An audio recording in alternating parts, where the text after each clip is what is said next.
Dans un petit village en Espagne nommé Vilaluz, la chaleur de l'été atteignait des niveaux records.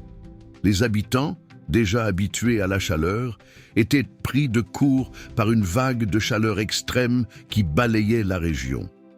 Parmi eux se trouvait Clara, une jeune femme de 28 ans passionnée de climatologie qui avait récemment terminé ses études sur l'impact des climats extrêmes sur la santé humaine. Clara avait remarqué une augmentation des cas de coups de chaleur dans son village. Elle se lançait dans une campagne pour sensibiliser les habitants au danger de l'exposition prolongée au soleil. Elle organisait des présentations, distribuait des brochures et encourageait les gens à rester hydratés. Mais ses efforts semblaient vains face à l'ignorance de certains villageois qui pensaient que tout cela n'était que du battage médiatique. Un jour, elle fit la connaissance de Samuel, un chercheur australien qui était en visite à Vilaluz pour étudier les effets du climat sur la santé des populations.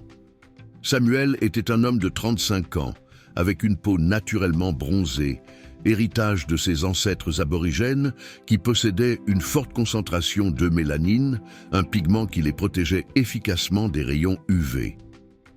Intrigué par les défis auxquels Clara était confrontée, il lui proposa son aide. Ensemble, ils décidèrent d'organiser un forum communautaire pour discuter des effets de la chaleur extrême et de l'importance de la protection solaire. Samuel partagea son expérience avec les populations aborigènes d'Australie, qui avaient développé des stratégies d'adaptation à la chaleur depuis des générations. Il expliqua comment le mélanine pouvait jouer un rôle crucial dans la protection contre le cancer de la peau, un problème qui touchait particulièrement les populations à faible pigmentation dans des environnements ensoleillés. Alors que le forum attirait de plus en plus de participants, une nouvelle alerte de chaleur extrême fut émise.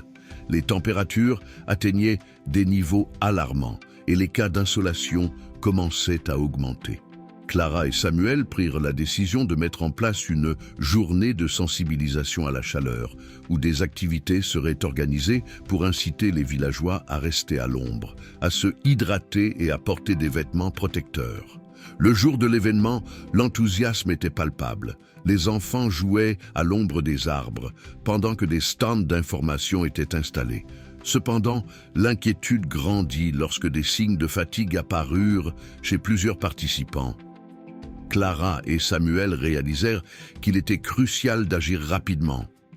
Ils mirent en place des stations de rafraîchissement et des zones d'ombre, tout en continuant à éduquer les gens sur les dangers de la chaleur.